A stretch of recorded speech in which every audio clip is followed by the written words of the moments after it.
Yo, yo, yo! Andito na tayo sa most exciting part ng ating San Francisco tour.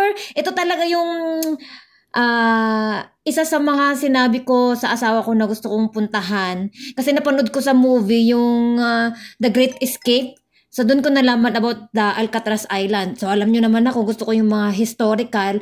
Yung Alcatraz pala guys was a famous federal penitentiary in San Francisco Bay known for its high security environment and notorious inmates like Al Capone and Robert Birdman Stroud.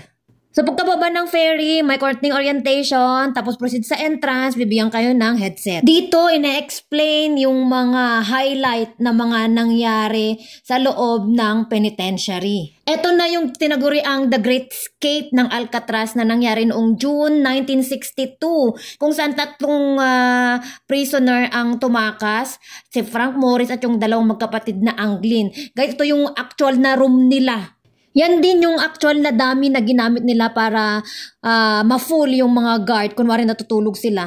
Andyan din yung actual na butas na ginawa nila noong 1962 gamit lang ang kutsara.